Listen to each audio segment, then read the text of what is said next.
Palavra da Verdade, com Hernandes Dias Lopes. Eu quero compartilhar com você a Palavra de Deus para tratar de um assunto muito importante sobre a religiosidade humana. E o tema que vou abordar é este: coando mosquito, engolindo camelo. Vamos basear esta mensagem em Juízes, capítulo 21, versículos 6 e 7. Vamos ouvir a leitura deste texto. Os filhos de Israel tiveram compaixão de seu irmão Benjamim e disseram: foi hoje eliminada uma tribo de Israel. Como obteremos mulheres para os restantes deles, pois juramos pelo Senhor que das nossas filhas não lhes daríamos por mulheres? O legalismo religioso é um caldo mortífero. Ele engessa as pessoas dentro de cercas rígidas de suas crenças, desprovidas de piedade, de compreensão espiritual. Jesus Cristo denunciou os fariseus porque eles eram muito zelosos de tradições humanas, atentos aos mínimos detalhes, mas deixavam passar as coisas mais importantes. Eles faziam orações em público, levantavam as mãos, eram zelosos de certas tradições humanas, mas roubavam as viúvas, eram soberbos, nutriam um ódio no coração. E Jesus então usa essa expressão para os fariseus: vocês, com um mosquito, olhando detalhezinhos, mas engolem camelo, deixam passar o mais importante. Esse fato pode ser visto na história do livro de Juízes, maiormente na conclusão desse livro. Juízes é talvez o livro mais complexo da história do povo de Israel. Foram mais de 300 anos de altos e baixos, quando o povo se afastava de Deus, adorando os deuses pagãos. Deus trazia disciplina, o juízo. O povo clamava a Deus, Deus levantava um libertador. Havia um tempo de paz e o povo voltava a pecar, Deus mandava o juízo, o povo clamava a Deus, Deus mandava o libertador. Ficou nesse ciclo vicioso por 300 anos. Agora, no final deste livro, há uma história dramática relatada de que um levita, era gente consagrada a Deus, lá do norte de Israel, vem cá no sul de Israel, em Belém, para ter uma concubina. Concubina era uma espécie de esposa de segunda categoria. Era esposa, mas não tinha os mesmos direitos de uma esposa. E diz a Bíblia que esta concubina de Belém se aborrece do seu marido, e a língua original diz que ela traiu o marido e volta para a casa do pai em Belém.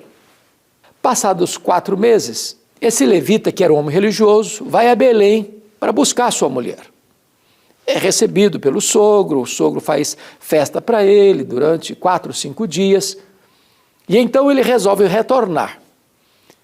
Ao retornar de Belém para a região montanhosa de Efraim, ele passa por Jebus, que seria Jerusalém, não quer pernoitar lá, está ele, seu moço, a concubina, e vai até Gibeá, era a terra de Israel, e não encontrou ninguém para hospedá-lo, e então ele vai para a praça, e um homem está vindo do trabalho, que não era nem de Gibeá, mas que morava ali, diz: não, é perigoso você ficar aqui na praça, vão lá para casa, eu hospedo você.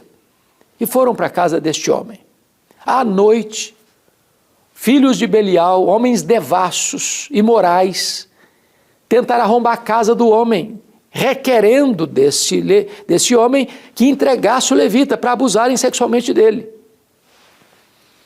Conforme a hospitalidade oriental, o homem diz, não, eu não faço essa loucura. Esse homem está debaixo do meu teto, está debaixo da minha proteção. Eu tenho uma filha virgem. Eu entrego a minha filha para vocês. Esse homem tem uma concubina, eu entrego a minha concubina para vocês. A cultura está torcida. Não se dá à mulher o mesmo valor que ao homem. Não se protege a mulher como se protege ao homem.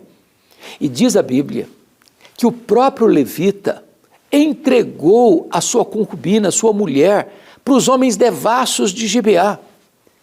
E se não bastasse isso, naquela noite ele foi dormir. Aquela moça foi desonrada, estuprada coletivamente, destruída emocionalmente.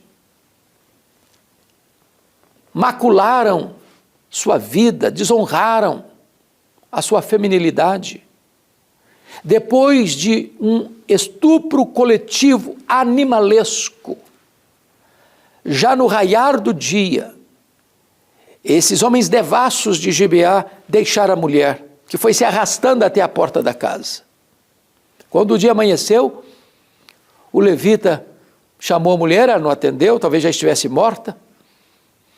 Pegou essa mulher, botou em cima do seu animal e viajou lá para o norte de Israel. Ao chegar lá, ele que havia desonrado a sua mulher em vida, agora desonra o seu corpo depois de morto, porque ele pega essa mulher, esquarteja o corpo dessa mulher e manda as partes do seu corpo para todo o território de Israel, convocando as tribos de Israel para lutarem e guerrearem contra os benjamitas de Gibeá. As tribos vieram e fizeram 2 votos.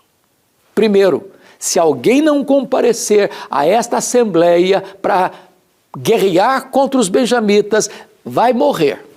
Segundo voto, nós não daremos nossas filhas aos benjamitas. E então começa uma guerra terrível. Em 3 rounds, nos 2 primeiros rounds, os benjamitas ganharam. Morreram muitas pessoas, mais de 30 mil homens. Na terceira empreitada da guerra, as tribos, num plano de sabotagem, esmagam os benjamitas. Queimam a cidade, passa o fio da espada homens e mulheres. Só sobraram 600 benjamitas de toda a tribo, que se escondem num penhasco. Quando eles chegam, eles ficam desesperados, porque está sendo eliminada uma tribo, porque eles juraram que não dariam suas filhas. E então diz a Bíblia, que eles começam a chorar, e começaram a consultar, será que alguém não veio? E descobriram que uma terra de Jabes de Gileade não tinha ido. Bom, se eles não tinham ido, eles não tinham feito o juramento. Se eles não tiverem feito o juramento, as suas filhas podem ser dadas para os benjamitas. O que é que fizeram? Eles que, para defender a honra de uma concubina, resolvem entrar em Jabes de Gileade e matar todo mundo. Homens, mulheres, crianças. Deixando 400 virgens, porque poderiam ser dadas aos homens, porque não fizeram o voto, sequestrando mulheres. Para cumprir o voto deles, insensato, eles matam, eles sequestram, eles queimam cidades. Eles descobriram que faltava ainda 200 mulheres, e aí eles começaram a pensar, e descobriram uma coisa. As filhas lá de Siló, na época da colheita, iam para as praças dançando, cantando, e eles instruíram os 200 outros benjamitas, vocês ficam de tocaia, quando essas moças saírem, vocês vão lá e sequestram essas moças, nós não podemos dar, mas vocês podem sequestrar. E assim aconteceu. Jovens foram sequestradas para se casarem contra a vontade, por causa de um voto que fizeram, num legalismo pesado, que coa, mosquito engole camelo. Essa triste realidade da história de Israel, do período dos juízes, retrata para nós o grande problema do legalismo hoje.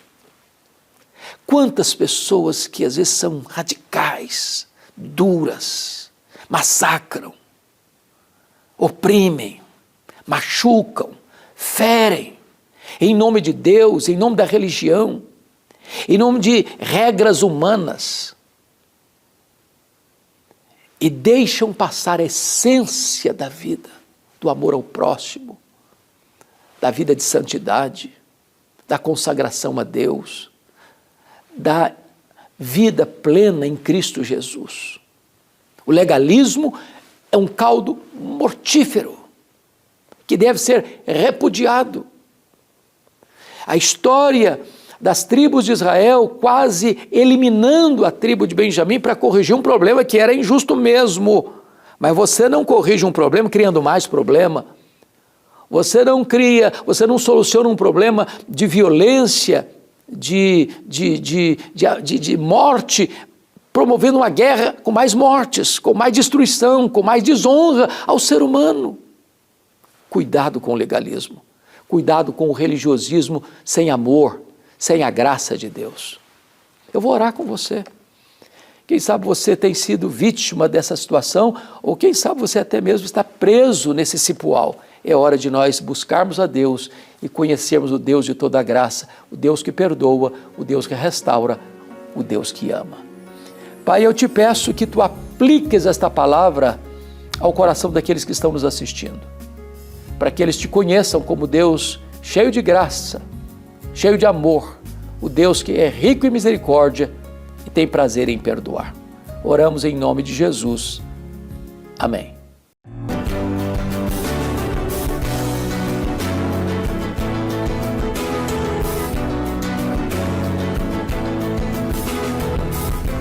Palavra da Verdade, com Hernandes Dias Lopes.